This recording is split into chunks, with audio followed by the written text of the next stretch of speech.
I think as everyone knows, there's a softball reunion going on this weekend, so I was asked to give a little history. I often get the question, what makes Hurley girls softball so successful? I mean, year after year, the girls seem to rise to the occasion and surpass all goals. Part of it, we feel, is like the Girls Little League Softball. It started in 1974 in Hurley. That was the first year Little League ever started softball. And Hurley was one of the first communities to back the girls, to understand the girls needed to play as much as the boys. At the field there was no any gender problems. The girls got the field. And in 1974, the first year it started, the Girls Little League team went to state. Talking with Doc Laporte, he drove them down that year. They got beat, but you set a high standard. You go to state the first year. In I think it was 86, we were down at a Little League tournament in Maryland. We looked over at another field, and there was some older girls playing there. I asked Bill Seacon, what's going on over there? Louis Valley and I were sending him. He said, that's senior league. I said, what is that? He said, that's girls 13 to 15. I said, well, you know, our girls, they were quitting when they were 12. So I said, what is it going to take to do? He said, just get some guys together, let's start a senior league. We'll fund it, the community will fund it. And we did. So from 86 till 88 until today, we have a senior league. So the girls play through Little League softball from 11 till they're 15. Well, when they got to be 15, they're looking around and saying, you know, we're playing all these girls from Ashland, Schooner, Park Falls, and they got, they have spring softball in their school. So, once again, we got together, Bill Seacon and all guys, Lenny Calagaro. He said, Lenny, you know, what do you do, Cracker? I said, well, let's just, we'll go to the school board, we'll just see what we can do. We put together kind of a plan. We had girls that had been playing for years. We didn't go into this with our eyes wide open. We knew we were going to be a solid team right from the get-go. So we went to the school board, and lo and behold, that night, they approved girls softball that first night. And one of the board members asked, well, what are you going to do for a coach?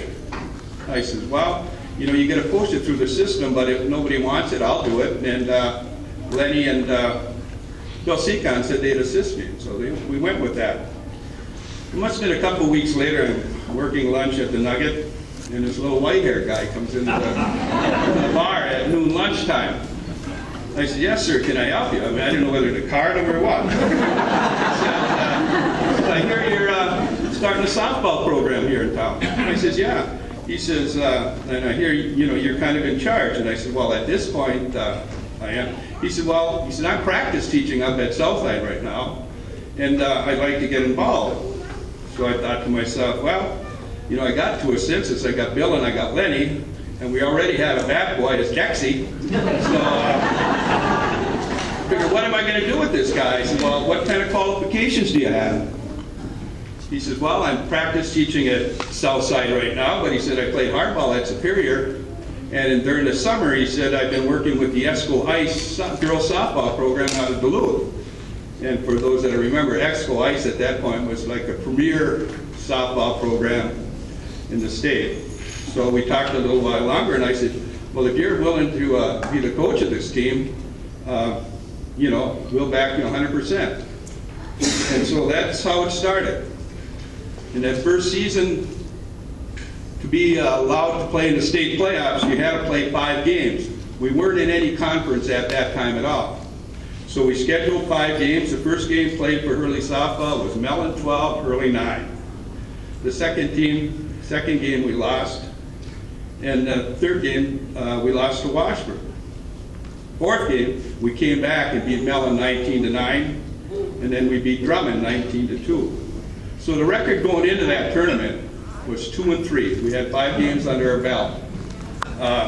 And to think that the other teams took us lightly was probably a super understatement. The first sub-regional game was at Minot. Minot was 22-0. They were ranked like 2nd in the state that year. We pulled up there and it was a torrential rain. I think some of these girls remember. I remember Jen Bruno catching with a big mud puddle right in front of her. But the kids endured. They beat Minot 21-17. They went on to the regional.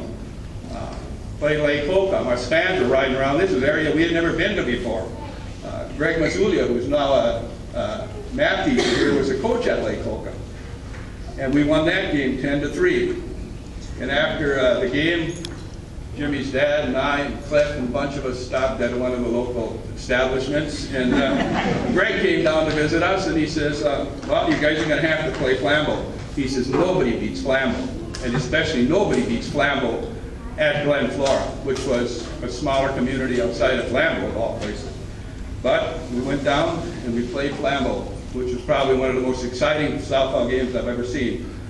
We ended up beating them 9-6, and we didn't stop in any local establishments in town there when we left. Their fans could not believe their team got beat by a team with a losing record. So went on to the sectional and we got beat. But that's how it started. The girls, just like Ed Kinnigan, they went, they expected to win, and their uniforms were rather toddy at that time. But the girls didn't want anything else. They had these ugly black sweatpants, but they enjoyed it. They wanted the other teams to take them lightly because they knew they were good. And what has happened since then, when you look at the sheet put together by Bill Seacon, 14 Indian Head Conference Championships, 143 wins and 7 losses in the Indian Head. Now, the Indian Head, when we started, you must remember that Bayfield had won back-to-back state titles in the 80s. These were now chunk teams we were playing. These were good teams, solid teams that had played softball for a while. 17 regional championships, and God, we know in basketball how hard those are to come by, but 17 of them. And then sectional champions in 6 state tournament appearances. But we'll get the big one, according to Jimmy. And so as soon as that happens, it'll be a happy day here in Hurley. But right now, I'd like to ask Jimmy to come up and the rest of the girls to come up that have been part of this program.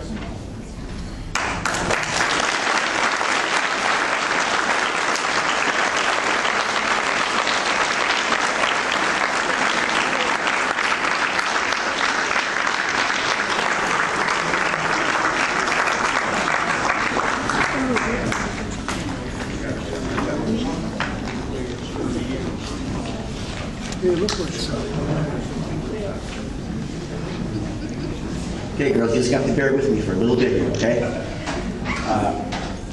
I was asked earlier again too, the same thing Gary said. How do you keep your program so solid every year after year after year? Again, these girls, you know, the first thing I do at practice, our first day of practice, we sit down. We don't even practice. We sit and talk, and we go over what's expected from them. The number one thing I've done for, I shouldn't wear my contacts, is we tell them that school is the number one important thing. It's not softball, it's not anything else. School is the number one important thing. You have to behave in school. You have to get good grades. If you don't, you will not play. It's as simple as that. Secondly, I tell them straight out that you don't have to like me, but you better respect me.